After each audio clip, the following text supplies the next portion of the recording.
में उपस्थित सभी को मेरा नमस्कार।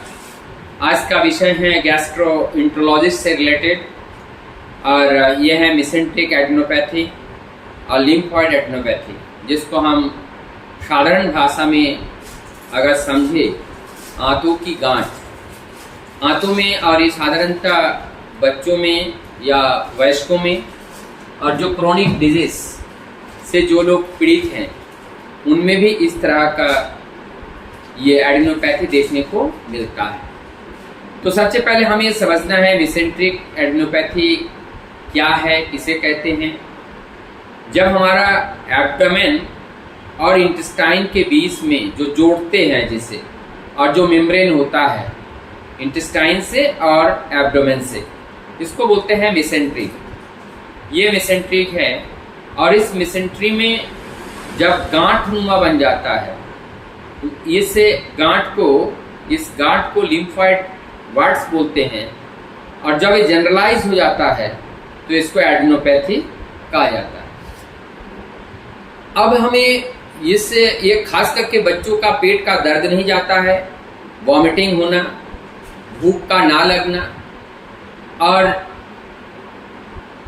वो काम में या उनकी एक्टिविटी में शिथिलता आ जाती है। 24 घंटे में कई बार पेट के दर्द के बारे में बताते हैं, 20 में पेट खराब हो जाता है, तो इस तरह के बुखार आने लगती हैं। इस तरह से कई सारे लक्षण देखने को मिलता है, और ऐसे बच्चे का लॉस ऑफ वेट भी होने लगते हैं और इनका ग्रो अप भी अच्छा नहीं हो पाता। और तब जाकर के जब हम डॉक्टर के पास जाते हैं, अल्ट्रासाउंड होती है डायग्नोसिस के लिए, या सीटी स्कैन होती है या एमआरआई होते हैं, और इस सीटी स्कैन एमआरआई अल्ट्रासाउंड के जरिए से हमें ये पता चलता है कि यहाँ लिम्फॉइड ये मेसेंट्रिक एडेनोपैथी है। और तब उसको और डायग्नोस करने के लिए ये देखते हैं कि ये बैक्टीरियल इन्फेक्शन से तो बैक्टीरिया कौन सा है। यदि ये बैक्टीरिया ट्यूबरकुलर बैक्टीरिया है तो फिर टीबी की मेडिसिन भी इसमें चलता है। और ये कभी कभी जो है मैलिग्नेंसी केस में भी ये दिख जाते हैं कि ये कैंसर में भी इस तरीके का होता है, क्योंकि जब हमारे बॉडी के अंदर इम्यूनिटी बहुत ज़्यादा ड्रॉप हो जाती है तो लिम्फॉइड वार्ड्स अपने बॉडी को रक्षा करने के लिए डिफेंस मैकेनिज्म के तहत ये लिम्फॉइड वार्ड की संख्या को बढ़ा देते हैं। अब इस बढ़े हुए लिम्फॉइड वार्ड्स की संख्या को घटाने के लिए हमारे पास क्या तरीका है। अंग्रेजी में जो तरीका होते हैं उसमें हाई एंटीबायोटिक का कोर्स करा करके उनको हम कंट्रोल करते हैं।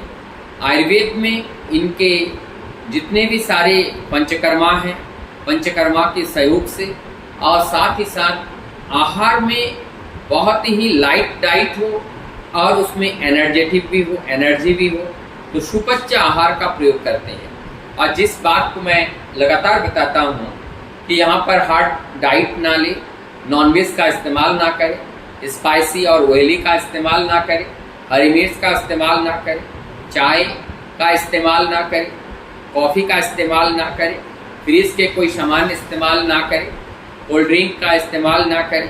तो ये सारी जो चीज़ें हैं इसको अवॉइड करके चलें। सब्जी में लौकी, तरोई, पपीता, कच्चा केला, टेंडा, परमल, ये मैं लगातार बताता हूँ, इसके लिए भी मैं ये बताऊँगा।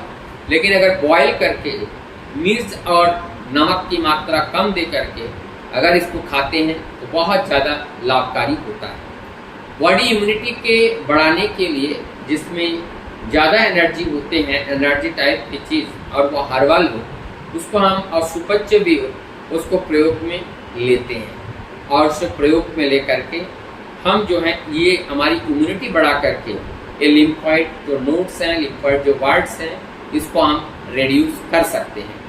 और एक सबसे बड़ी चीज़ है हमारी एवरी सेल्स को ऑक्सीजनेटेड करें। ऑक्सीजनेटेड करने के लिए हमें यम प्राणायाम की ज़रूरत है। प्राणायाम करें, कपालभाति करें, थोड़ा सा वॉकिंग करें, योगिक करें, उसके बाद पवन मुक्तासन करें, खाने के बाद वज्रासन करें। ऐसी कुछ चीज़ें हमें निरंतर इसको पेशेंट को बताना पड़ेगा और उनके साथ ही करना पड़ेगा। और एक चीज़ का ध्यान रखना है, विरेचन में लैट्रिन सही से आए, ना आए तो उसके लिए मेडिसिन का इस्तेमाल करें। और ये सब करने से सलाद का इस्तेमाल धीरे धीरे करने लगे, बाद में जब दर्द कम हो जाए और लाइट सलाद का इस्तेमाल करने लगे। तो इस तरह से जब हम इसका प्रयोग करते हैं हम धीरे धीरे इस बीमारी में निजात पाते हैं। तो लिम्फोइड एडिनोपैथी मैं कहता हूँ, अगर हम अनुलोम विलोम प्राणायाम और कपालभाति और उसके बाद हल्का सा वॉकिंग, हल्का सा योगिक पवन मुक्तासन और वज्रासन, ये सारी चीज़ अगर हम करते हैं निश्चित रूप से हम इससे निजात पा सकते हैं। तो मुझे आशा है मैं डॉक्टर दीपंकर मंडल आप लोगों की मंगल कामना की प्रार्थना प्रभु के चरण में करता हुआ मैं अपने वीडियो को यही विराम देता हूँ। आप सबको पुनः मेरा नमस्कार।